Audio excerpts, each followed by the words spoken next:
అందరికీ నమస్తే. Welcome to I dream. నేను మీ చాణక్య. తోడు నీడ అని చెప్పేసి మనం ఆ సంస్థ గురించి మనం వింటూ ఉన్నాము. వాళ్ళు చేసే మ్యారేజెస్ గురించి వింటున్నాం. కాకపోతే ఈరోజు ఆ తోడు నీడలో కలిసిన వాళ్ళు మాట్లాడుకొని పెళ్లి చేసుకున్న సందర్భం ఏమైనా ఉంటాయా అని చెప్పేసి చాలామంది కూడా ఒక క్వశ్చన్ మార్క్ అనేది కూడా వస్తూ ఉంటుంది కదా. సో ఆ క్వశ్చన్ మార్క్స్ అన్నీ కూడా పటాపంచలు చేయడానికి ఇప్పుడు ఈరోజు అయితే మరి తోడు నీడ వ్యవస్థాపకురాలైన రాజేశ్వరి గారు ఈరోజు ఆవిడ ఒక కపుల్ని కూడా మన దగ్గర ముందుకు తీసుకొని వచ్చింది. మరి ఆ కపుల్ ఏం మాట్లాడతారు, ఎలా కలిశారు, వాళ్ళ ప్రయాణం ఎలా కొనసాగుతుంది, ఇలా బోల్డ్ అనే విషయాలు అనేది కూడా మాట్లాడదాం. ముందు అమ్మతో మాట్లాడదాం. అమ్మ నమస్తే. అమ్మా నమస్తే చాణక్య. నమస్తే సార్. నమస్తే. ఎలా ఉన్నారమ్మా? బాగున్నాను. మీరు ఇప్పటివరకు చెప్పేది ఒట్టి మాటలే అనుకున్నా, కాకపోతే ఈరోజు సాక్ష్యాలతో సహా తీసుకొని వచ్చి మా ముందు కూర్చోబెట్టేశారు. సహజం కదా, చాలా మందికి డౌట్ వస్తుంది ఆ విషయంలో. ఈ వయసులో పెళ్ళి ఎవరు చేసుకుంటారు, ఏదో ఆవిడ అబద్ధాలు చెప్తోంది లేని అలా చెప్పేవాళ్ళు కూడా ఉంటారు. అందుకే ప్రూఫ్గా దంపతులను కూడా తీసుకొచ్చాను. వాళ్ళ ఫోటోలు కూడా ఉన్నాయి మా దాంట్లో. పరిచయం అయినట్టు వాళ్ళు పెళ్ళైన తర్వాత మాకు వచ్చి పరిచయం చేసుకుంటారు. వాళ్ళు ఇలా తోడు నెడలో కలిసాము, పెళ్లి చేసుకున్నామని. అట్లాగే పెళ్ళైన తర్వాత వాళ్ళిద్దరూ మా సంస్థకు వచ్చారు. ఆ వచ్చిన ఫోటోలు కూడా ఉన్నాయి. అంటే ప్రూఫ్ అనమాట. ఇది అబద్ధం కాదు, నిజమే అని. ఇలా చాలామంది ఉన్నారు పెళ్లి చేసుకున్న వాళ్ళు. అయితే ప్రతి వాళ్ళు మీడియా ముందుకు రారు, భయపడతారు. ముఖ్యంగా మీ థంబ్నైల్స్ గురించి చాలా భయపడతారు. అడ్డదిడ్డాలుగా పెట్టేస్తారు. ఎలా అంటే అలా ఆ వ్యూయర్స్ కోసం అని పెడతారు. అవి అసభ్యంగా ఉన్నప్పుడు ఎవరైతే వచ్చారో వాళ్ళు బాధపడతారు. అయ్యో మేము దేనికోసం వచ్చాము, వీళ్ళు ఇలా పెడుతున్నారని. దానివల్ల సగం మంది వెనక్కి వెళ్ళిపోతారు. సగం మంది సోషల్ స్టిగ్మా వల్ల వెనక్కి వెళ్ళిపోతారు. మేము మీడియా ముందుకు రామండి, మేము పెళ్లి చేసుకున్నాం, కానీ మేము ఇక్కడే ఉంటాము, హైదరాబాద్ దాటి వెళ్ళము. మీ మీడియాలో పెడితే అదేమో గుంటూరులో వస్తుంది, విశాఖపట్నంలో వస్తుంది, విజయవాడలో వస్తుంది. మా చుట్టాలందరూ చూస్తారు. మా చుట్టాలందరూ చూస్తే మాకు ఫోన్లు చేసి మరీ అడుగుతారు. అంటే సోషల్ స్టిగ్మా పోటల్ల. వాళ్ళ అవసరం కాబట్టి, తోడు అవసరమని పెళ్లి చేసుకుంటున్నారు, కానీ 10 మందిలోకి రావడానికి భయపడుతున్నారు. ఇంకా అది పోవాలనే నా ఉద్దేశం కూడా. అది పోయి ధైర్యంగా ముందుకు రావాలి. నేను తప్పు చేయట్లేదు, నా తోడు కోసం నేను బాధపడ్డాను, నేను తోడు వెతుక్కున్నాను, ఐఎమ్ హ్యాపీ అని చెప్పగలగాలి. మీరు స్టార్ట్ చేసిన సంస్థ ఏదైతే ఉందో ఆ పేరుకు తగ్గట్టే దాన్ని అయితే ముందుకు తీసుకెళ్తున్నారు కదా. మరి దీనికి సంబంధించి అయితే ఇంకొకసారి మీరు ఒకసారి చెప్పండి, ఏంటంటే ఏ ఏజ్ గ్రూప్ నుంచి అయితే మీరు అంటే యాక్సెప్ట్ చేస్తూ ఉంటారు? తప్పకుండా. ఇప్పుడు రేపు ఆదివారం 26వ తారీఖున మాది పరిచయ వేదిక కార్యక్రమం ఉంది. ఇందులో కొన్ని కండిషన్స్ ఉన్నాయి. అంటే 50 సంవత్సరాలు దాటిన వాళ్లకు మాత్రమే. 50 కంప్లీట్ కావాలి. 49 ఉన్నా తీసుకోము, 50 రన్నింగ్ కూడా తీసుకోము. 50 కంప్లీట్ కావాలి. కంప్లీట్ అయిన వాళ్ళకి మాత్రమే. వాళ్ళ ఆఫీస్ పర్పస్ కోసమని ఒక పాస్పోర్ట్ ఫోటో, ఒక ఆధార్ జిరాక్స్, ఏజ్ ప్రూఫ్ కోసమని ఆధార్ జిరాక్స్, ఆధార్ ప్రకారం 50 కంప్లీట్ కావాలి. ఐదర్ డెత్ ఆర్ డైవర్స్, భార్య చనిపోయినా లేదా భర్త చనిపోయినా లేదా విడాకులు తీసుకుని విడిపోయినా, అటువంటి వాళ్ళు చనిపోతే డెత్ సర్టిఫికేట్ ప్రూఫ్ ఇస్తారు. విడిపోతే విడాకులు, కోర్టు ద్వారా వచ్చిన విడాకులు మాత్రమే. మేము పెద్దవాళ్ళ దగ్గర రాసేసుకున్నాము. కొంతమంది చెప్తారండి మా లాయర్ ఇచ్చేశారని. నాకు నవ్వు వస్తుంది. చాకులాడి పెళ్ళడానికి మంగళాడు విడాకులు ఇచ్చాడని. లాయర్ ఎట్లా ఇస్తాడు ఆవిడకి విడాకులు? కోర్టు ద్వారా కదా రావాలి. అంటే వీళ్ళ అమాయకత్వాన్ని చూసి వాళ్ళు క్యాష్ చేసుకుని 10,000 ఇయ్యి నీకు విడాకులు ఇచ్చేస్తాను అంటారో ఏమో, మరి మనకు తెలియదు. అంచేత మా లాయర్ గారు మాకు విడాకులు ఇచ్చేసారండి అంటారు. అలాంటివి ఏమీ చెల్లవు. కోర్టు ద్వారా వచ్చిన డైవర్స్ మాత్రమే చెల్లుతాయి. మేము చెక్ చేసుకుంటాము. కోర్టు ద్వారా వచ్చిన డైవర్స్ అయితేనే తీసుకుంటాము, మిగతా వాళ్ళని యాక్సెప్ట్ చెయ్యం. అంచేత passport photo, Aadhaar xerox, death or divorce, ఈ 3 డాక్యుమెంట్స్ కంపల్సరీగా ఇవ్వాలి ప్రతి ఒక్కరు కూడా. అలా ఇచ్చి వచ్చిన తర్వాత వాళ్ళు పరిచయం చేసుకుంటారు. వాళ్ళకి ఎవరైతే మాట్లాడాలనుకుంటారో, అంటే ప్రతి ఒక్కరు స్టేజ్ మీదకి వచ్చి వాళ్ళ సెల్ఫ్ ఇంట్రడక్షన్ ఇచ్చుకుంటారు. వాళ్ళ ఊరు, పేరు, క్యాస్ట్, వయసు, వాళ్ళు ఎలాంటి పార్ట్నర్ని కోరుకుంటున్నారు ఇచ్చుకుంటారు. అట్లా ఇచ్చుకున్నప్పుడు వారికి ఎవరైనా నచ్చితే పలానా టోకెన్ నెంబర్ వారితో నేను మాట్లాడతానని మాకు ఇస్తారు. వాళ్ళకి వేరే ప్లేస్ ఉంటుంది, ఆ ప్లేస్లో కూర్చొని వాళ్ళు మాట్లాడుకుంటారు. వీరిద్దరు అలాగే తోడు నెల పరిచయ వేదికలో పరిచయం అయ్యారు. వీళ్ళు ఇక్కడ మాట్లాడుకున్నారు. తర్వాత 10 నెలలు, 11 నెలలమ్మ, 10-11 నెలలు మాట్లాడుకున్నారు పెళ్లి చేసుకోవడానికి. అంటే ఒకరినొకరు అర్థం చేసుకోవాలి, అది ఆ కంపాటబిలిటీ ఉండాలి ఇద్దరికి అనే ఉద్దేశంతో వాళ్ళు 11 నెలలు మాట్లాడుకున్న తర్వాత నిశ్చయించుకున్నారు పెళ్లి చేసుకోవాలని. వాళ్ళ పిల్లలతో కూడా సంప్రదించారు. పిల్లలు కూడా అభ్యంతరం పెట్టలేదు. పిల్లలందరి సమక్షంలోనూ హ్యాపీగా పెళ్లి చేసుకున్నారు. 3 సంవత్సరాలు 4 సంవత్సరాల నుంచి హ్యాపీగా ఉంటున్నారు ఇప్పుడు. తప్పకుండా. ఈవిడ పేరు రాణి అండి. కిషన్ రావు గారు, ఆయన సిద్దిపేటలో, బాలకిషన్. వాళ్ళిద్దరూ సిద్దిపేటలో ఉంటారు. వీళ్ళ ప్రయాణంలో ఒక కొత్త విషయం ఏంటంటే, కేవలం పెళ్లి మాత్రమే కాకుండా నా తర్వాత నేనున్నా లేకపోయినా ఆమె సంతోషంగా ఉండాలి అనే ఉద్దేశంతో ఆయన పిల్లలతో కూడా ఒక పత్రం రాయించుకుని పెట్టారు. మేము చూసుకుంటాం, ఆవిడకి బాధ్యత మాది అని. అంతేకాకుండా ఇంకా ఒక 5 lakhs ఆవిడ పేరు మీద డిపాజిట్ చేశారు. ఆవిడ అడగకపోయినా కూడా. ఆవిడ ప్రాపర్టీ గురించి ఏం అడగలేదు. నాకు తోడు కావాలనుకుని వచ్చానన్నారు అంతే. కానీ ఆయనే ఆలోచించి ఆమెకి ఏదైనా అవసరమైతే ఉంటుంది అని ఒక 5 lakhs ఆవిడ పేరు మీద డిపాజిట్ కూడా చేశారు. అంటే అడిగితేనే ఇస్తారు అనేది లేదు. ఆ అభిమానం అనేది మనసులోంచి రావాలి. ఆ దాంపత్యంలో ఆ సంతోషం అనిపించాలి ఆయన కూడా. ఈవిడ నాకు వేస్ట్ క్యాండిడేట్ అని అనుకోకుండా ఆయన కూడా 5 lakhs ఆవిడ పేరు మీద డిపాజిట్ చేశారు. నా తర్వాత నా భార్యని మీరే చూసుకోవాలని పిల్లలతో కూడా కాయంతం రాయించి పెట్టుకున్నారు. అది ఏం జరుగుతుంది అంటే ఒక నమ్మకం అంతే. పిల్లలు కూడా మేము ఆవిడని చూసుకుంటాము ధైర్యంగా, ఆయనకు ఒక ఎష్యూరెన్స్ ఇచ్చారు. కాగితం వల్ల ఏం జరుగుతుంది అని కాదు, ఒక ఎష్యూరెన్స్ అంతే. అలా ఇచ్చారు. అంచేత వాళ్ళు ఎలాంటి పొరపచ్చాలు లేకుండా హ్యాపీగా ఉంటున్నారు. వాళ్ళ దగ్గరలోనే బాలకృష్ణ గారి అమ్మాయి కూడా ఉంటుంది. ఆ అమ్మాయి జాబ్ చేసుకుంటూ ఉంటుంది. ఆ పిల్లాడు చిన్న పిల్లాడు ఉన్నాడు, 3 ఏళ్ళ 4 ఏళ్ళ పిల్లాడు. ఆ పిల్లాడిని వీళ్ళ దగ్గర వదిలేసి ఆఫీస్కి వెళ్ళిపోతుంది. రాత్రి తిరిగి వచ్చేటప్పుడు తీసుకెళ్తుంది. అప్పటి వరకు నీ పిల్లాడు నాకేంటి సంబంధం అని రాణి అనుకున్నట్టయితే చూడలేదు కదా. ఆ అమ్మాయి కూడా సొంత మనవాళ్ళగా ఆ పిల్లవాడు కూడా అలవాటు అయిపోయాడు. ఇప్పుడు స్కూల్ మారాడు, 5 ఏళ్ళు వచ్చాయి, కొంచెం పెద్దవాడు అయ్యాడు అనుకోండి. అంటే ఆ బాధ్యతని తీసుకోవడంలో మీరు మాత్రమే కాదు, మీ కుటుంబం అంతా కూడా నాది అన్న ఫీలింగ్ ఇద్దరికీ ఉండాలి. ఆయనకు ఉండాలి, ఆమెకు ఉండాలి. అట్లా ఉన్నది కాబట్టి ఆ పిల్లల్ని ఆమె చూసుకోగలుగుతోంది. అలా చూసుకోగలుగుతోంది కాబట్టి ఆవిడ మీద ఆయనకు ఒక నమ్మకం ఏర్పడింది. ఆయన పిల్లలకు కూడా ఏర్పడింది. జనరల్గా పిల్లలు చాలామంది ఎందుకు వద్దంటారంటే, వచ్చే ఆమె మమ్మల్ని చేరదీస్తుందా లేదా, సింగిల్ పేరెంట్తో ఉన్నాము, మా నాన్నను కూడా మాకు దూరం చేస్తుందా అనే ఉద్దేశంతో చాలామంది పిల్లలు ఒప్పుకోరు. చాలా వరకు పెళ్ళిళ్ళకు అపోహలు అనేది కూడా ఉంటాయి. ఆ భయంతో పిల్లలు ఒప్పుకోరు. కానీ ఒకసారి వచ్చిన తర్వాత ఎప్పుడైతే ఆవిడ ఫ్యామిలీలో కలిసిపోయిందో అప్పుడు ఆ పిల్లలకి ఉండే భయాలన్నీ పటాపంచలు అయిపోతాయి. మనం ఏదో భయపడ్డాం కానీ ఆవిడ మనందరిలో కలిసిపోయింది అని. ఇప్పుడు వాళ్ళ పరిస్థితి కూడా అదే, పిల్లలందరూ కలిసిపోయారు ఆవిడతో. అంచేత అదే హ్యాపీ ఫ్యామిలీ, ఎలాంటి ఇబ్బందులు లేవు. వాళ్ళ మాటల్లోనే వినండి మీరు. నమస్తే బాలకృష్ణ గారు. సార్, ఇంతకు ఈ తోడు నీడ సంస్థ అనేది కూడా ఎలా తెలుసుకున్నారు? తోడు నీడ అంటే మా మిస్సెస్ చనిపోయిన తర్వాత నేను ఒంటరిగా మిగిలిన. మిగిలితే దానికోసం నేను ఏం ఆలోచన చేసిన అంటే, ఎవరు నాతో మాట్లాడడానికి కూడా రావడం లేదు. లేడీస్ కానీ ఇంట్లో పని చేయడానికి కూడా ఎవరు రావడం లేదు. కొంచెం ఇబ్బంది పడుతున్నట్టు వాళ్ళు. అప్పుడు ఏం చేద్దామని చెప్పి వేరే ఇట్లా బయట ఉన్న మ్యారేజ్ బ్యూరోని కన్సల్ట్ చేసిన. చేస్తే వాళ్ళు ఏంటంటే చూస్తామని చెప్పి ఇట్లా చేస్తారు. చేసిన తర్వాత ఇంకా 2-3 మ్యారేజ్ బ్యూరోలు కన్సల్ట్ చేసిన తర్వాత వాళ్ళు ఏం చేశారంటే, ఇట్లా హైదరాబాద్లో తోడు నీడ ఉంటుంది, దానికి పోయినట్టుంటే మీకు ఈ ఏజ్ వాళ్ళకు అక్కడ ఇదే తోడు నీడ అనేది కార్యక్రమం జరిగినప్పుడు మీరు పోయినట్టుంటే అక్కడ సెలెక్షన్ చేసుకోవచ్చు, బాగుంటుంది అని చెప్పి ఆమె నాకు చెప్పింది అన్నట్టు. చెప్పిన తర్వాత అది ఎప్పుడు ఉంటుంది అని చెప్పి ఆ ఫోన్ నెంబర్ తీసుకొని మేడంకి ఫోన్ చేసిన తర్వాత మేడం పలానా డేట్ అని చెప్పినప్పుడు ఆ రోజు పోయినా అన్నట్టు. పోయిన తర్వాత ఒకసారి నేను ఏమనుకున్నా అంటే, ఇప్పుడే మ్యారేజ్ కాదు, అసలు ఆ సంస్థ ఎట్లుంటుంది ఏంటి చూద్దామని చెప్పి 21 సెప్టెంబర్ 5 రోజు జరిగింది అన్నట్టు ఆ కార్యక్రమం. జరిగిన రోజు ఆ రోజు పోయి చూసిన తర్వాత ఒక 5-6 మెంబర్స్ లేడీస్ నాతో వచ్చి మాట్లాడిన తర్వాత అప్పుడు ఏం డిసిషన్ తీసుకోలేదు. తీసుకుని అందరు ఫోన్ నెంబర్లు ఇచ్చారు, మాట్లాడిండ్రు. తర్వాత ఏంటంటే మళ్ళీ నెక్స్ట్ టైం జరిగినప్పుడు నవంబర్లో జరిగినప్పుడు మళ్ళీ ఒకసారి వచ్చిన తోడు నీడకు. వచ్చి తర్వాత ఇంకా మళ్ళీ ఫస్ట్ మాట్లాడిన వాళ్ళు 2-3 వచ్చారు నాతోటి. వచ్చిన తర్వాత ఒక 3 నాతోటి ఎక్కువ చాలా రోజులు మాట్లాడిన తర్వాత ఈ రాణి అనే ఆమె గురించి కొంచెం ఈమె నాకు అనుకూలంగా ఉంటుందన్న ఉద్దేశంతో నేను నిర్ణయం తీసుకున్నాను. అంటే ఎన్నోసారి మీరు తోడు నీడకి వెళ్ళినప్పుడు జరిగింది? రెండోసారి. అంటే ఫస్ట్ టైం వచ్చినప్పుడే మాట్లాడుకున్నాము. సెకండ్ టైం వచ్చినప్పుడు కూడా మళ్ళీ ఒకసారి అన్నట్టు కలిసినాం అన్నట్టు. ఇప్పుడు బయట కలవడానికి వీలు కాదు కదా. తోడు నీడ కార్యక్రమం వచ్చినప్పుడు ఆమె కూడా వచ్చింది అన్నట్టు. వచ్చినప్పుడు మాట్లాడుకొని అని ఎట్లా అని చెప్పి కొంచెం చాలాసేపు మాట్లాడుకున్న తర్వాత ఒక 10-11 months మేము ఇంటి దగ్గర నుంచి మొత్తం డిస్కషన్ చేసుకున్నాం ఫోన్లో. అంటే ఈమె పిల్లలు ఎట్లున్నారు, ఎందుకు మ్యారేజ్ చేసుకున్నా అంటున్నాం, ఫస్ట్ మీ భర్త ద్వారా ఏంటి ప్రాబ్లం వచ్చింది, అసలు ఆ కుటుంబ నేపథ్యం ఏంటిది, ఆహార వ్యవహారాలు కానీ ఇవన్నీ చెప్పి మొత్తం టోటల్ డిస్కషన్ చేసుకున్నాం అన్నట్టు. చేసిన తర్వాత నీ ఎక్స్పెక్టేషన్ ఏమున్నదని కూడా అడిగినాం అన్నట్టు. అంటే నువ్వు మ్యారేజ్ చేసుకోవడానికి ఏమైనా ఆశిస్తున్నావా, ప్రాపర్టీ కానీ లేకుంటే డబ్బు కానీ అంటే అలాంటిది ఏం లేదు, నేను ఇంత జీవితం లోపల ఈ ప్రేమ అనేది కోల్పోయినా, దానికోసం నాకు మంచి తోడు, నాకు ప్రేమగా చూసే వాళ్ళు అంటే నాకు ఇష్టం అని చెప్పి మాట్లాడింది అన్నట్టు. మాట్లాడిన తర్వాత ఇక మ్యారేజ్ చేసుకుందామని చెప్పి అన్న తర్వాత మళ్ళీ మీ పిల్లలతోటి కూడా డిస్కషన్ చేయని చెప్తే వాళ్ళ పిల్లలతోటి కూడా మాట్లాడింది. మరి మీ ఇంటి సైడ్లో అంటే మీ పిల్లలు కానీ వాళ్ళు ఏమన్నారు ఫస్ట్ ఇట్లా చెప్పగానే? ఫస్ట్ వాళ్ళు మ్యారేజ్ చేసుకుంటామని చెప్పి అన్నప్పుడు కొంచెం ఫస్ట్ అపోజిట్ చేస్తే మా ఇద్దరు అమ్మాయిలు వాళ్ళకి మ్యారేజ్లు అయినాయి. ఒక అమ్మాయి లండన్ లో ఉంటాయి, సెకండ్ అమ్మాయి ఎంప్లాయ్, ఆమె భార్య భర్తలు ఇద్దరు ఎంప్లాయ్. నాకు అసలు ఎవరు వాళ్ళు ఉంటారు అని అంటారు కానీ వాళ్ళు నన్ను ఎక్కడ చూసుకోగలుగుతారు చెప్పండి, వాళ్ళ పిల్లలకు చూసుకోవడానికే ఇబ్బంది అవుతుంది అని చెప్పి పిల్లలతో ఆలోచన చేస్తే మళ్ళీ ఇష్టం అని చెప్పి వాళ్ళు అన్నారు అన్నట్టు. ఇక అదొకటి మా బ్రదర్స్ వాళ్ళకి ఇట్లా కూడా వాళ్ళకి కన్వెన్స్ చేసిర్రు.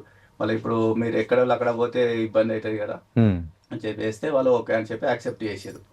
చేసిన తర్వాత అప్పుడు వీళ్ళ పిల్లలతోటి కూడా మాట్లాడిన, నేను కూడా మాట్లాడి మాది ఇట్లా అమ్మకు ఆలోచన వస్తుంది ఏంటంటే, అమ్మకు కొంచెం చిన్నప్పుడు ఇబ్బంది జరిగినట్టుంది, అదేం కదా అని మనసులో ఉండి ఆమెకు ఆలోచన వచ్చింది.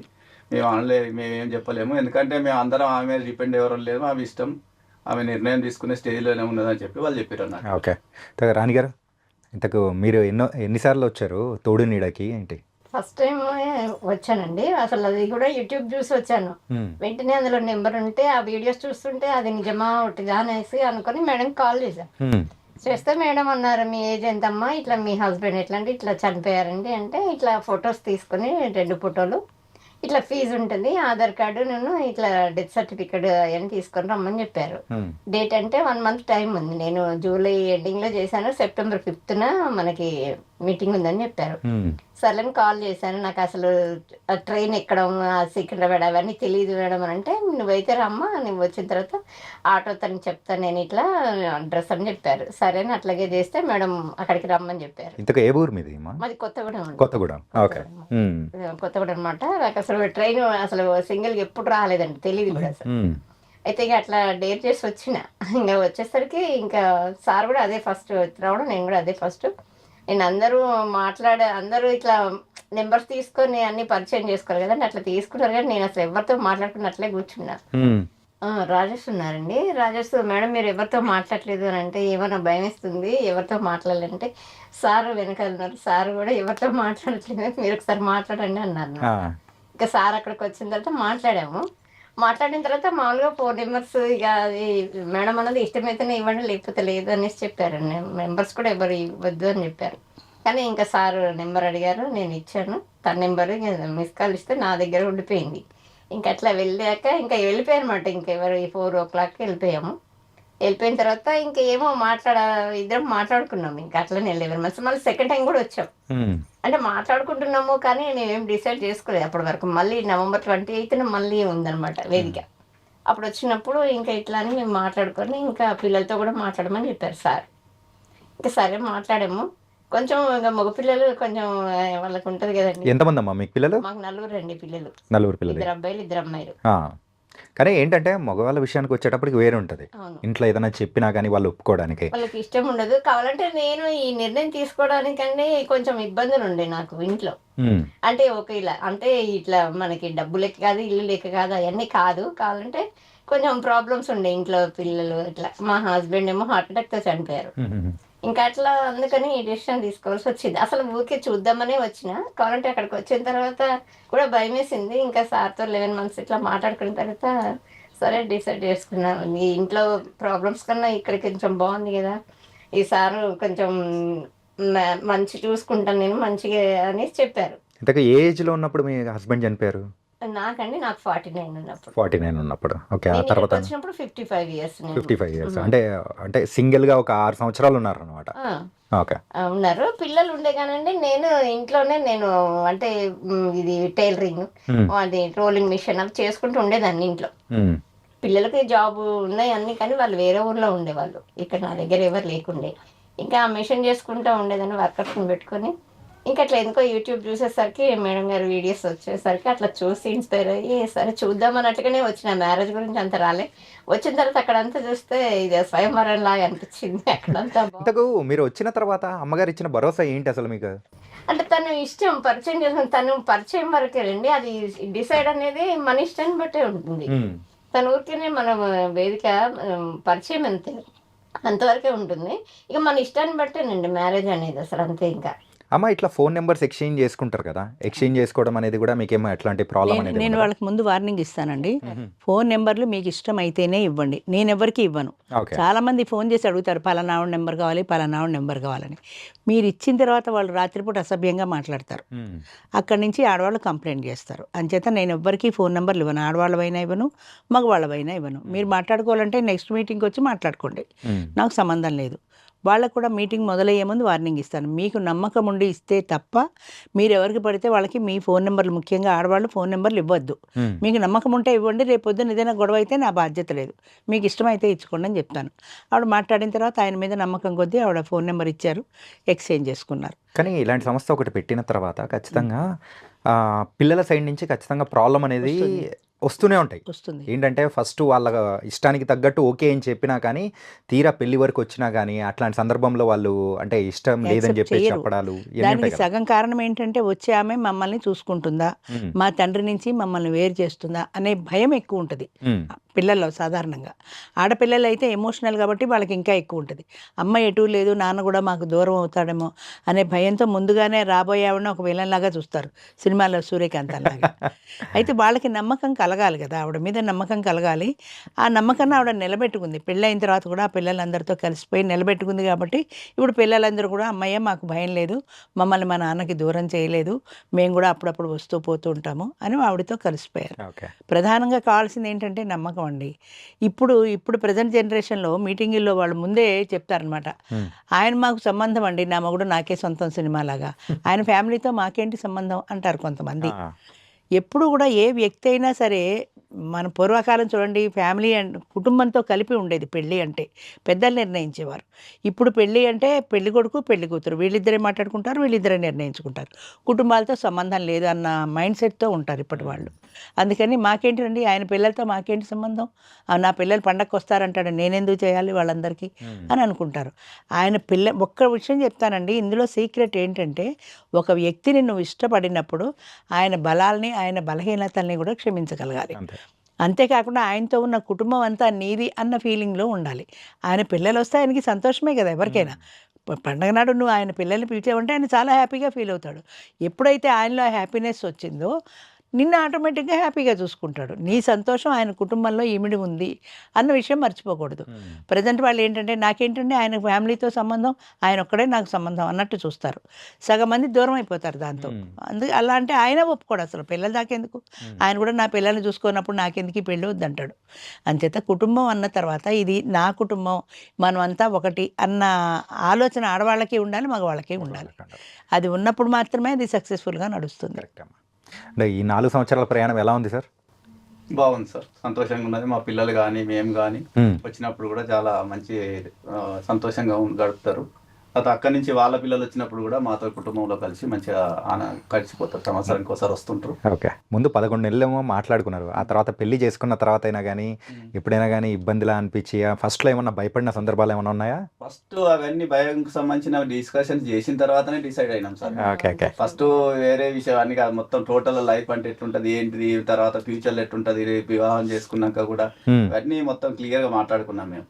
అక్కడ పిల్లలు కానీ ఇక్కడ పిల్లలు కానీ అక్కడ నెక్స్ట్ ఎవరు చేస్తారు, ఏం చేస్తాం మనం అలా అని చెప్పి అన్ని డిస్కషన్ చేసిన తర్వాతనే మ్యారేజ్ చేసుకున్నాం. ఓకే. తర్వాత ఎలాంటి ప్రాబ్లం రాలేదు మాకు. ఆహా. మ్యారేజ్ చేసుకున్నాం, మా కుటుంబ సభ్యులందరూ వచ్చారు, టెంపుల్ పోయినా మ్యారేజ్ చేసుకున్నాం, తర్వాత రిజిస్ట్రేషన్ మ్యారేజ్ చేసుకున్నాం. ఉమ్, తర్వాత ఆమెకు మ్యారేజ్ అయిన తర్వాత ఒక 5 daysకే అమౌంట్ కూడా ఫిక్స్ చేసినాం.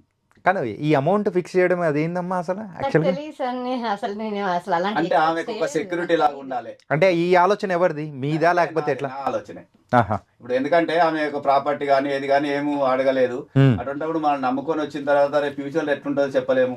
భవిష్యత్తులో ఏదైనా జరగవచ్చు కదా. ఉమ్, జరిగినప్పుడు ఆమె రేపు ఫ్యూచర్లో కొంత అమౌంట్ ఉన్నట్టుంటే ఆమెకు ఒక సెక్యూరిటీ లాగా ఉంటుంది. ఇక్కడ కాకుండా ఎక్కడన్నా బతకడానికి అవకాశం ఉంటుంది అన్న ఉద్దేశంతో నేనే అమౌంట్ ఫిక్స్ చేస్తా అని చెప్పిన ఆమెకు. ఉమ్, ఉమ్, అట్లా సార్ మనీ కూడా కాదు, గోల్డ్ కూడా పెట్టారండి. ఉమ్. నేనేం అడగలేదు, కానీ తనే పెట్టారు, gold కూడా పెట్టారు.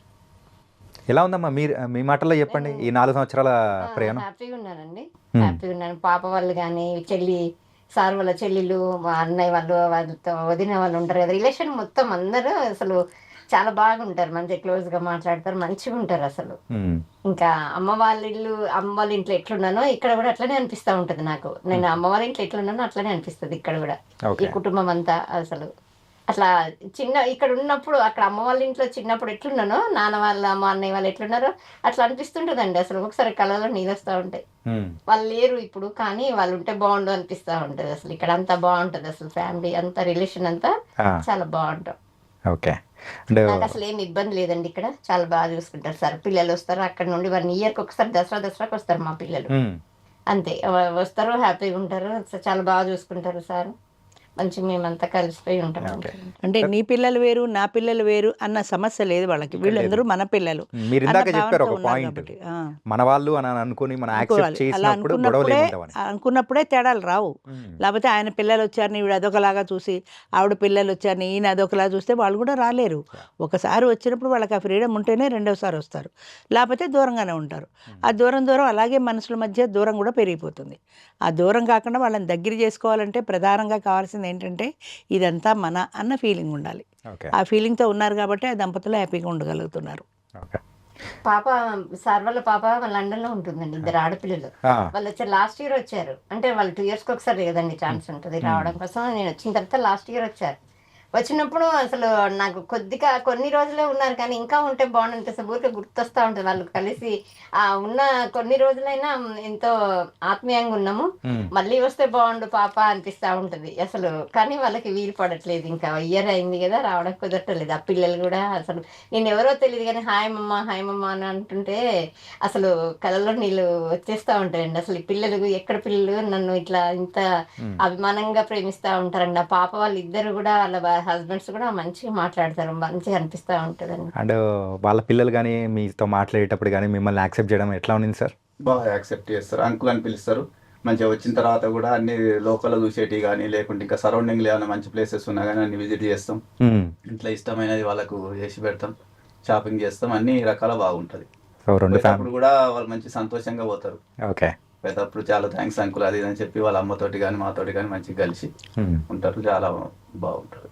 ఓకే అమ్మ, మరి అయితే ఇలాంటి సక్సెస్ఫుల్ కపుల్ని అయితే మీరు తీసుకొని వచ్చారు, ప్రేక్షకుల్ని పరిచయం చేశారు. యాక్చువల్గా అందరికీ అనిపిస్తుంటుంది ఒక సంస్థ స్టార్ట్ చేసిన తర్వాత ఏదో ఒకటి స్వంత లాభం అనేది లేకోకుండా చేస్తున్నారంటే ఇదేదో తేడా ఉంది అని చెప్పేసి అక్కడ అనుకుంటూ ఉంటారు కదా.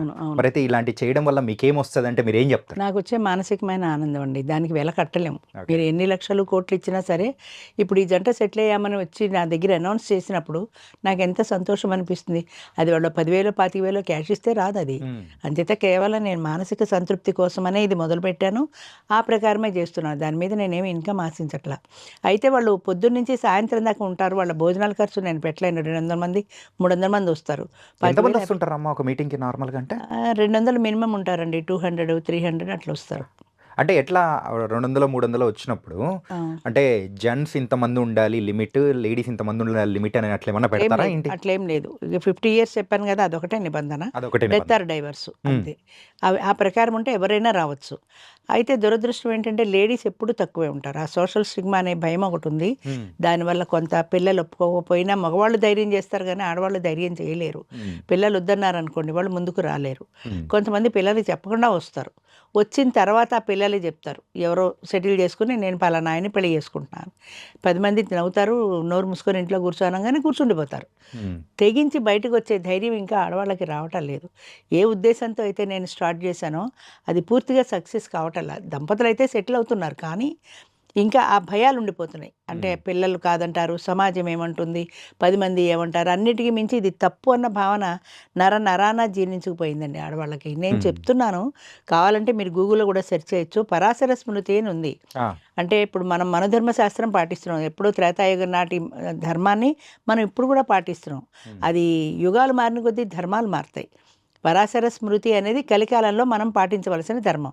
అందులో 5 సందర్భాల్లో స్త్రీ పెళ్లి చేసుకోవచ్చు అని శాస్త్రం చెప్తోంది. చట్టం చెప్పింది, శాస్త్రం చెప్పింది. ఇంక ఒప్పుకుంది ఏంటి, మన మైండ్ సెట్ ఒకటే. దాన్ని కాస్త మనం మార్చుకోగలిగితే హ్యాపీగా ఉండొచ్చు. ఒక్కసారి ఆలోచించండి, 50 సంవత్సరాల వయసులో పార్ట్నర్ని 40 ఏళ్ళకో 30 ఏళ్ళకో పోయి ఉంటారు. ఆయన పోయిన తర్వాత సింగిల్గా ఒక లేడీ బ్రతకడం అంటే ఎంత కష్టం 30 ఏళ్ళ వయసులో. అలాగే ఒక మగవాడికి మా జనరేషన్లో వంటగదిలో పోయి మంచినీళ్ళు ముంచుకోవడం చేత కాదు వాళ్ళకి. అంటే అంత గ్లాస్ తీసుకొచ్చి చేతికి అందించేది భార్య, అట్లా అలవాటు అయిపోయింది. బిందె ఎక్కడ ఉంటుందో తెలియదు వాళ్ళకి మంచినీళ్ళు తాగడానికి. అట్లాంటి పరిస్థితుల్లో ఉన్న వ్యక్తి ఈరోజు వండుకొని పెట్టుకోవాలంటే ఎంత కష్టమవుతుంది మగవాడికి, ఆడదానికి ఎంత కష్టమవుతుంది ఒంటరిగా బ్రతకటం. అంచేతే 2 సీనియర్ సిటిజన్స్ని కలపడం ద్వారా వాళ్ళ సమస్యకు ఒక పరిష్కారం. ఇప్పుడు ఎంతోమంది చెప్తారు ఎందుకంటే పెళ్ళి వయసులో అవసరమా, ఈ వయసులో అంటే నాకు అర్థం కాదు ఏంటంటే ఏ వయసులో పెళ్ళి అవసరం, 25 ఏళ్ళకి పెళ్ళి అవసరం. What is the difference in between 25కి 50కి తేడా ఏంటి? ఆ వయసులో పిల్లల్ని కంటారు, ఈ వయసులో కనరు. అదొకటే కదా తేడా. ఆ ఒక్క తేడాతోటే సరిపోదు కదా. పెళ్ళి అంటే అది జీవితకాలం కడదాకా స్నేహితుల్లా సాగించే జీవనయానం అది. ఆ జీవనయానంలో ఒకళ్ళ కష్టసుఖాలు ఒకళ్ళు పంచుకుంటూ నీకు నేను నాకు నువ్వు అన్న ధోరణిలో వాళ్ళిద్దరూ కలిసి జీవిస్తారు. అలా కలిసి జీవించే దానికి మనం ఎందుకు అడ్డుపడాలి? ఒకసారి జీవితంలో దెబ్బతిన్నారు, ఇప్పుడు అనారోగ్యంతో ఒక్కడు ఉంటే 50 ఏళ్ల వయసులో ఆయన ఎవరు చూస్తారు? 50 కాదు 60 ఏళ్ల వయసులో ఎవరు చూస్తారు? వయసు పెరుగుతున్న కొద్దీ ఒక మనిషి తోడనేది చాలా అవసరం అండి, ప్రతి మనిషికి అవసరం. అయితే మీరు డబ్బుంటే పెట్టుకుంటారు, ఏ బెడ్ సైడ్ అసిస్టెంట్నో పెట్టుకుంటారు. వాళ్ళు ఎంతవరకు చేస్తారు? మీ మీద వాళ్ళకి ఆత్మీయత ఎక్కడ వస్తుంది? భార్యకు ఉండే ఆత్మీయత భర్తకి రాదు, భర్తకు ఉండే ఆత్మీయత భార్యకి. వాళ్ళిద్దరి మధ్యన ఉండే ఆ రిలేషన్ ఉంది చూసారా, అది మనం మాటలతో చెప్పలేం. ఇప్పుడు మా దాంట్లోనే పెళ్ళయింది, ఖమ్మంలో ఉంటారు ఒక పోలీస్ డిపార్ట్మెంట్లో ఆయనకి 70 ఏళ్ళు, 72 కూడా. ఆయన మా మీటింగ్కి వచ్చారు. ఒక 66 ఏళ్ళ ఆవిడే వచ్చింది మీటింగ్కు. ఆవిడని చూసి అనుకున్నా 66 ఏళ్ల వయసులో ఆడదాన్ని ఎవరు పెళ్లి చేసుకుంటారు, ఈవిడ వచ్చింది పాపం అనుకున్నాను నేను. ఆశ్చర్యంగా 70 ఏళ్ళ అయినా ఆవిడని ఇష్టపడ్డాడు, వాళ్ళు పెళ్లి చేసుకున్నారు, ఖమ్మంలో హ్యాపీగా ఉన్నారు. పెళ్లి చేసుకుని ఇంకా సంవత్సరం కూడా అవ్వలేదు అనుకుంటా అప్పటికి. ఆయన గదిలోంచి బయటకు వస్తూ డోర్ మ్యాట్ మీద కాలు పడి జర్రమని జారిపోయింది, పడిపోయాడు. ఆపరేషన్ చేశారు, 3 నెలలు బెడ్ రిడెన్ ఆయన. ఆయనకి ఇప్పుడు ఎవరు చేస్తారు చెప్పండి పెళ్లి చేసుకోకపోతే? ఇప్పుడు పెళ్ళాం ఉన్నది కాబట్టి చేస్తోంది. నువ్వు బెడ్ సైడ్ అసిస్టెంట్ని పెట్టు, ఎవరిని పెట్టు, ఏం చెయ్యి, కానీ వేళకి ఆయనకి మందు మాకు కాస్త భోజనము ఇవన్నీ ఏర్పాటు చేయడానికి ఒక మనిషి, నా మనిషి అనే వాళ్ళు ఉండాలి కదా. ఆయన అదే చెప్పాడమ్మా, నా అదృష్టం మామూలు పెళ్ళయ్యాక పడ్డాను కాబట్టి నా భార్య ఉంది చూసుకుంటోంది, అదే పెళ్లి కాకముందు పడితే నా సంగతి ఏంటి, నన్ను ఎవరు చూస్తారు? పిల్లలు ఉండొచ్చు, బాధ ఉంటుంది వాళ్ళకి, కానీ ఉద్యోగాలు మానుకొని వచ్చి 3 నెలలు సేవ చేయలేరు కదా. ఏ పిల్లలు ఎవరూ చేయలేరు. పిల్లల్ని తప్పడం కాదు, ఎవరి జీవితాలు వాళ్ళు అయిపోయిన తర్వాత వీళ్ళ జీవితానికి ఒక తోడు చూసుకోవడంలో తప్పేంటి? శాస్త్రం ఒప్పుకుంటుంది, చట్టం ఒప్పుకుంటుంది. అలాంటప్పుడు మీరెందుకు ఒప్పుకోకుండా అడ్డుపడతారు? ఒకవేళ పెళ్లి వల్ల నష్టపోయాడు అనుకోండి, ఆయనే భరిస్తాడు నష్టం. అది సక్సెస్ కాలేదనుకోండి, ఫెయిల్యూర్ అయింది, ఆయనే భరిస్తాడు, మీకేం నష్టం లేదు కదా. అంచేత ఆయన జీవితానికి ఒక తోడు చూసుకునే అవకాశాన్ని మీరు ఇవ్వండి అని కోరుతున్నా పిల్లల్ని. నేను చెప్పేది అది ఒకటే, మీరు ఆయన జీవితంలో మీరు ఏమీ చేయలేకపోయినా ఒకళ్ళు ఎవరో వచ్చారు, ఇప్పుడు కాదు స్టార్టింగ్లో, మా నాన్నకి అసలు తోడు అవసరం ఏముందండి, మాది జాయింట్ ఫ్యామిలీ, మేము 3 పిల్లలం, మా అందరితో కలిసే ఉంటాడు మా నాన్న అంది కూతురు. ఓకే అమ్మ, కలిసి ఉంటాడు మీ నాన్నకు నువ్వు ఎంతవరకు టైం పెడుతున్నావు చెప్పు? పొద్దునే లేస్తావు, నీ భర్త నీ పిల్లలు కాఫీలు, మీ నాన్నకు గ్లాస్ కాఫీ ఇస్తావు, అక్కడితో ఆయన పని అయిపోయింది. టిఫిన్లు, వంటలు, నీ పిల్లల స్కూల్ బ్యాగులు, మీ ఆయన ఆఫీసు బాక్సులు, ఈ పనులన్నీ చేసుకునేదాకా నీకు ఖాళీ లేదు కదా. నువ్వు 11, 12 వరకు ఈ పనులన్నీ చేసుకుని స్నానం చేసి వచ్చి 1 గంట కూర్చుంటావు మీ నాన్న దగ్గర. ఆయనకి ఇంత భోజనం పెడతావు మహా అయితే. ఆ తర్వాత నువ్వు భోజనం చేస్తావు, కాసేపు పడుకుంటావు, కాసేపు టీవీ చూసుకుంటావు, నీదనే జీవితం నీకుంది కదా. మళ్ళీ సాయంత్రం లేచిన తర్వాత కాస్త టీ ఇస్తావు, నీ పని ఇది. సాయంత్రం పిల్లలు వస్తారు, టిఫిన్ చేసుకోవాలి, వంట చేసుకోవాలి, రాత్రి భోజనం చేయాలి, మేము ఇద్దరం గదిలో తలుపేసుకు పడుకోవాలి. మీ నాన్నకి నిద్ర పట్టదు 70 ఏళ్ళు దాటి. ఆయన ఎవరితో మాట్లాడతాడు? తలుపు కొట్టి అమ్మాయి నాకు కబుర్లు చెప్పు, నిద్ర పట్టట్లేదు అంటాడా నిన్ను? అల్లుడికి పిలుస్తాడా? ఎవరిని పిలుస్తాడు? ఆయన భార్య అంటూ ఆయనకుంటే పిచ్చపట్ట ఏదో ఇద్దరు నిద్ర పట్టకపోతే మాట్లాడుకుంటారు. ఒక మనిషికి ఒక మనిషి తోడు కదా. అలాంటిది ఆయనకుండే లోన్లీనెస్ని ఎవరు తీరుస్తారు? ఎవరి జీవితం వాళ్ళది. ప్రపంచంలో యంగ్ జనరేషన్ ఉన్నారు, 50+లోనో లేదా 40లోనో ఉన్నారంటే వాళ్ళ ఉద్యోగాలు, వాళ్ళ భార్య పిల్లలు, వాళ్ళ ప్రపంచం వేరు, వీళ్ళ ప్రపంచం వేరు. ఈ 2 ప్రపంచాలు కలవాలి అంటే కష్టం. ఒకప్పుడు జాయింట్ ఫ్యామిలీ సిస్టంలో 2-3 జనరేషన్స్ కలిసి ఉండేవారు కాబట్టి కొంతవరకు ఆ ప్రాబ్లం సాల్వ్ అయింది. ఇప్పుడు న్యూక్లియర్ ఫ్యామిలీ సిస్టంలో అది లేదు. ఒకవేళ పిల్లలు ఉన్నా కూడా ఢిల్లీలోనో, బొంబాయిలోనో, అమెరికాలోనో ఉంటే ఆ పిల్లలు ఎన్నిసార్లు వచ్చి ఉంటారు? మహా అయితే పండగకి వస్తారు, 2 రోజులు ఉంటారు, వెళ్తారు అంతే. ఆ తర్వాత ఈయన పరిస్థితి ఏంటి? ఈయనకి జరగాలి కదా, రోజు జరగాలి కదా. మీరు అక్కడి నుంచి లక్షలు పంపిస్తారు, కానీ లక్షలు కాగితాలు నోట్ల కట్టాలు తినడు కదా. ఆయనకి భోజనం కావాలి. మన కోవిడ్ టైంలో పని వాళ్ళు కూడా రాలా, వంట వాళ్ళు కూడా రాలా, హోటల్స్ లేవు. ఎలా ఫుడ్ ఎక్కడి నుంచి వస్తుంది ఆయనకి వండుకోవడం రాదు. ఎన్నాళ్ళు పస్తుంటాడు, ఎన్నాళ్ళు పళ్ళు తిని బతుకుతాడు. అలాంటి మనిషికి ఒక తోడు ఉంటే చేతనయ్యో చేతకాక ఏదో ఒకటి వండి పెట్టేది కదా. అంచేత ఒక మనిషికి ఒక మనిషి తోడు అనేది ఒక ఫండమెంటల్ రూల్, దాన్ని ఎవరూ కాదనలేరు. అలా చేసుకున్న వాళ్ళు ఎప్పుడూ హ్యాపీగానే ఉంటారు. ఇప్పుడు నేను ఖమ్మం ఆయన గురించి చెప్పినట్టుగా ఇలా బోల్డ్ అండ్ ఎగ్జాంపుల్స్ అయితే మీ దగ్గర అయితే ఉన్నాయనుకుంటా. జీవితానుభవం అండి ఇదంతా, జీవితానుభవం. ఇలాంటివి లక్షల్లో చెప్తాను నేను. ఇలా పెళ్ళైన జంటలు కూడా చాలా ఉన్నాయి. నిన్ననే ఒక జంట రేపు 26వ తారీఖు పెళ్లి చేసుకుంటున్నారు వాళ్ళు. ఆ జంట వచ్చి నిన్న ఒక ఇంటర్వ్యూ ఇచ్చారు. అంతకుముందు రవి పద్మ అని ఇంకొకరు ఉన్నారు, వాళ్ళు ఇంకొక దాంట్లో ఇంటర్వ్యూ ఇచ్చారు. ఇలా పెళ్లి చేసుకున్న జంటలు చాలా ఉన్నాయి. ఇప్పుడు ఇది కొత్తగా చాలామంది మొదలుపెట్టారు. ఏది ఇప్పుడు ఈ తోడున్నాడ 50 years తర్వాత మ్యాట్రిమోనియల్స్కి ఎవరు వెళ్ళటం లేదు. పెద్ద సమస్య ఎక్కడంటే మ్యాట్రిమోనియల్స్ మగవాళ్ళు చాలామంది వెళ్తారు, 50 ఏళ్ళు దాటిన ఆడవాళ్ళు ఎవరు ఎక్కువగా మ్యాట్రిమోనియల్కి వెళ్ళటల్లా. దీనికి సంబంధించి అమ్మగారిని ఒక క్వశ్చన్ అడగాలన్నమ్మా. అడగండి తప్పకుండా. అమ్మ, ఏంటంటే ఈ సమాజంలో ఏంటంటే లేట్ ఏజ్లో మ్యారేజ్ చేసుకుంటున్నారంటే మగవాళ్ళని అన్నా కానీ ధైర్యంగా ముందుకు వచ్చి అనలేరు. కాకపోతే లేడీస్ విషయంలో మాత్రం అట్లా ఉండదు అనమాట. అనేయడం కానీ ఎవరో ఒకరు అంటూ అని సమాజం అట్లా అంటూ ఉంటుంది. మరి మీరు అన్నీ దాటుకొని ముందుకు ఎలా అడుగేశారో చెప్పండి. అండి ఇక వచ్చాను, కానీ సొసైటీ అంటే పిల్లలు కానీ మనం కానీ ఆలోచించాలండి. అసలు సొసైటీలో ఈ లేడీస్ చిన్న చూపే చూస్తారు ఇట్లా 50 years తర్వాత మ్యారేజ్ అంటే. అసలు సొసైటీ కూడా కాదు, కుటుంబంలో కూడా అట్లనే ఉంటుందండి. కావాలంటే వాళ్ళకి ఇంట్లో ప్రాబ్లమ్స్ మన ఎవరి ప్రాబ్లమ్స్ వాళ్ళకే తెలుసండి, వాళ్ళకి తెలీదు. వాళ్ళు అనేవాళ్ళే కానీ ఎవరు చూసేవాళ్ళు కాదు. అందుకనే అసలు సొసైటీ గురించి పట్టించుకోకుండా ఉండడమే మంచిదని నేను అనుకుంటానండి. పిల్లలంటే పిల్లలకు తెలుస్తుంది ఇక సొసైటీ ఏమనుకుంటుంది అనేసి పిల్లలు ఆలోచిస్తారు. కావాలంటే మేము ఇప్పుడు మంచిగా ఉంటున్నాం కాబట్టి ఇంకా వాళ్ళు దాని గురించి ఏం ఆలోచించట్లేదు. మరి పెళ్ళైన తర్వాత అయినా కానీ ఎవరో ఒకరు ఏదో ఒక సూటు పోటు మాట్లాడినప్పుడు సార్ గారు పట్టించుకోవద్దు, వాళ్ళు అనేవాళ్ళే కానీ పెట్టేవాళ్ళు ఎవరు ఉండరు కదండి. అసలు పట్టించుకోకుండా ఉండడమే మంచిగా అనిపిస్తుంది. సార్ సైడ్ నుంచి సపోర్ట్ ఎలా ఉండేది మీకు?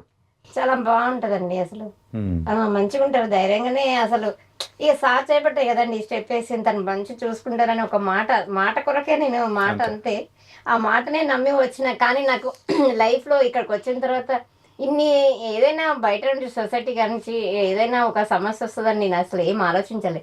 కాబట్టి సార్ ధైర్యం వల్లనే నేను ఇక్కడ ఇంత హ్యాపీగా ఉండగలుగుతున్నాను. ఓకే కిషన్ గారు, ఎలా అనిపిస్తుందండి ఫైనల్గా మీరు ఏం చెప్తారు?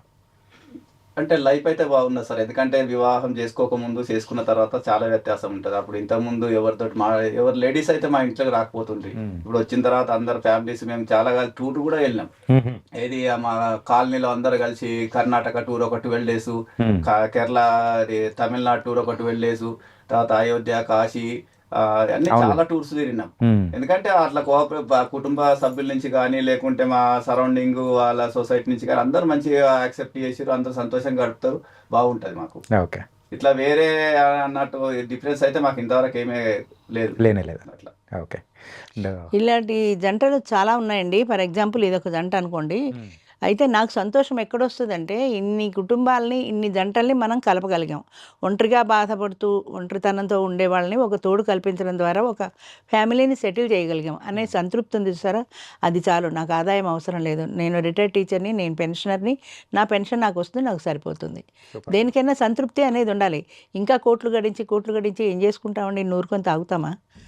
అది కాదు కదా కావాల్సింది. ప్రపంచంలో మనం ఒక మంచి పని చేసామనేది. అయితే ఇది రివల్యూషనరీ ఐడియా. ఒక రకంగా చెప్పాలంటే బాల్య వివాహాలు, వితంతు వివాహాలు, సతీ సహగమనం అన్నీ ఎట్లయితే ఉన్నాయో 50 ఏళ్లకి పెళ్ళి అనేది కూడా ఒక రివల్యూషనరీ ఐడియా. ఈ ఐడియాని సొసైటీ తొందరగా జీర్ణించుకోదు. నాకు కూడా ఇది మొదలుపెట్టిన తర్వాత చాలామంది బంధువులు దూరం అయ్యారు, చాలామంది స్నేహితులు దూరం అయ్యారు. మళ్ళీ వాళ్ళు ఇప్పుడు అందరు దగ్గర మాట్లాడరు, ఇప్పటికీ మాట్లాడరు. ఇప్పుడు ఒకవేళ నేను పలకరించినా బాగున్నాను అనేసి పక్క వెళ్ళిపోతారు. అంటే నాతో మాట్లాడడమే ఒక మహాపాపం అన్నట్టు. ఓకే, పోనీ మీ అభిప్రాయం మీది, మీరు అలాగే ఉండండి. ఇప్పుడు ఒక్కటే ఫండమెంటల్ రూల్ ఏంటంటే నన్ను ఇష్టపడిన వాళ్ళతో నేను మాట్లాడతాను, నన్ను ఇష్టపడిన వాళ్ళతో నాకు కూడా సంబంధం లేదు. వాళ్ళు నేను వద్దనుకున్నప్పుడు నాకు కూడా వాళ్ళు అక్కర్లేదు. నేను కావాలి అనుకున్న వాళ్ళకే నేను మాట్లాడతాను. అవసరం లేదని దూరం పెట్టిన వాళ్ళతో మాట్లాడాల్సిన అవసరం నాకు లేదనుకున్నాను. ఇప్పటికీ బోల్డ్ మంది ఉన్నారు అలా బంధువుల్లో, స్నేహితుల్లో, నా సర్కిల్లో దూరమైన వాళ్ళు. But I don't care. నేను ఒక కార్యక్రమం చేయాలి అనుకున్నాను, చేసుకుంటూ ముందుకు వెళ్ళిపోతున్నాను అంతే. ఎవరేమనుకున్నా భయపడినా, సమాజం అనుకున్నా భయపడినా. అప్పుడప్పుడు కామెంట్లు పెడుతుంటారు కొంతమంది, ఘోరంగా పెడుతుంటారు, పట్టించుకోను అలాంటివి.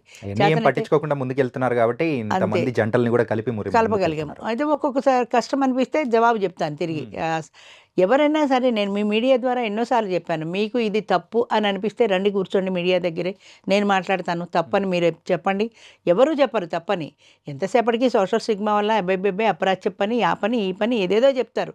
ఆవిడకి 10 రోజులు బాగాలేకపోతే నువ్వు వచ్చి చేస్తావా, నువ్వు వచ్చి వండి పెడతావా, నువ్వు డాక్టర్ని పిలుస్తావా? ఇప్పుడు తనకు ఒక 4-5 రోజులు జలుబు దగ్గు చేసింది, బాగాలేదు. మరి ఆయన చూసుకున్నారా, ఎవరు వచ్చి చూసుకున్నారా ఆవిడను? అంచేత ఒక మనిషికి బాగలేనప్పుడు చూసుకునే తోడు ఒకటి కావాలి కదా, అంచేతే తోడు ఉన్నాడని పేరు పెట్టాం. అంచేత తోడు కావాలి కాబట్టి ఉంటారు. ఎంతోమంది ఇలా సెటిల్ అయిన వాళ్ళు ఉన్నారు. ఇప్పుడు ఏంటంటే మొలకెత్తినట్టుగా ఇప్పుడు తోడు నీడ చూసి ఇందులో బాగా లాభాలు వచ్చేస్తున్నాయని కొంతమంది కూడా, వేరే వాళ్ళు కూడా 1-2 పెట్టారు. అయితే పెట్టారు, సంతోషమే, నాకు కూడా సంతోషమే. నా తర్వాత నాకు 75 ఇయర్స్ వచ్చాయి, నా తర్వాత ఎవరు చేస్తారని భయం ఉండేది వరకు. ఇప్పుడు ఎవరో పెట్టారు, వాళ్ళు నడుపుకుంటున్నారు, ఓకే, వెల్ అండ్ గుడ్. అయితే ఇంతవరకు అందులో పెళ్ళైన సెటిల్ అయిన ఒక్క జంటను కూడా పరిచయం చేసిన వాళ్ళు లేరు. పబ్లిసిటీ చెప్తారు, మా దగ్గర కూడా చాలా జంటలు అవుతున్నాయి, సోషల్ స్టిగ్మా వాళ్ళు ఎవరు రావట్లేదు, అబ్బో మాకు అక్కడైంది ఇక్కడైంది ఇక్కడైంది అని చెప్తారు. ఇది ఒక్క జంటను తీసుకొచ్చి చూపించండి, అన్ని జంటలు అయినప్పుడు. నేను నిన్న మొన్న ఇవాళ వరుస 3 రోజుల్లో 3 జంటలు పరిచయం చేస్తాను. ఒక్క జంటను తీసుకొచ్చి చూపించండి, అవటం లేదన్న సంగతి వాళ్ళు ఒప్పుకోరు, కానీ నాకు తెలుస్తోంది. అయితే ఎప్పుడో చూపిద్దాం, కబుర్లు అయితే చెప్తారు అంతే. ఈరోజు మొదలుపెట్టింది కాదు, ఎన్నో సంవత్సరాల నుంచి 15 సంవత్సరాల కృషి ఇది, ఇవాళ మొదలుపెట్టింది కాదు, 15 ఏళ్ల నుంచి నడుపుతున్నాను. ఇంతే ధైర్యంగా నడుపుతున్నాను, అంతే నమ్మకంతో కూడా నడుపుతున్నాను. ఏనాటికైనా ఇది ముందుకు వెళ్తుంది అనే ఉద్దేశంతో. ఏంటంటే ఈరోజు ఈ కప్పుల్ని తీసుకొని వచ్చి ఇలా పరిచయం చేయడం అనేది కూడా చాలా హ్యాపీ అనిపిస్తూ ఉంది. ఇంకా ఇలాంటివి ముందుకు చేయాలి. సపోర్ట్ తోటే లేడీస్ చాలా వరకు వస్తారు, అంటే ఆమె మాట్లాడే విధానం గానీ, సపోర్ట్ భరోసా గానీ, అట్లా లేడీస్ ఇక్కడ రాగలుగుతారు. లేకుంటే మ్యాట్రిమోనియల్స్ కి వెళ్ళరండి, పెద్ద సమస్య ఏంటంటే మ్యాట్రిమోనియల్స్ కి వెళ్ళరు. ఎందుకంటే అవన్నీ కమర్షియల్ అని వాళ్ళకు కూడా తెలుసు. నువ్వు 10,000 ఖర్చు పెట్టినా కూడా కమర్షియల్ గ్యారంటీ లేదు. ఇక్కడ ఏంటంటే వాళ్ళకు ఒక నమ్మకం, ఒక పెద్ద వయసు ఆవిడ మనల్ని మోసం చేయదు అనే ఒక నమ్మకంతో వస్తున్నారు. వాళ్ళ నమ్మకాన్ని ఎప్పుడు నేను వమ్ము చేయలేదు. అంచేత అదే నమ్మకంతో ఇంకా వస్తారు కూడా. ఇలాగే దిగ్విజయంగా అయితే మీరు ముందుకెళ్ళాలని కూడా కోరుకుంటున్నాను. నిజంగా చాలా చాలా హ్యాపీ అనిపిస్తుంది. Thank you so much. Thank you very much అమ్మా. And for more videos, Please subscribe to iDream. Please subscribe to iDream. Please subscribe iDream. And please subscribe to iDream. For more videos, subscribe to iDream. Please like, share and subscribe to the channel. Congratulations, iDream. Subscribe to iDream. Subscribe to iDream. So subscribe to iDream Media. iDream ki iDream team andarki huge congratulations. Please subscribe iDream Media. Please subscribe to iDream. Subscribe iDream. Please subscribe to iDream. iDream అంటే నా కళల ఛానల్ను subscribe చేసుకున్న నోరు తిరుగుతలేదు, మీరైతే గంట గుర్తు కొట్టండి. For more such videos, please subscribe to iDream. Subscribe to iDream. Please subscribe to iDream. Please subscribe iDream Media. Please do subscribe to iDream. Please subscribe to iDream Media. For best entertainment and information, please subscribe iDream. And don't forget to subscribe to iDream.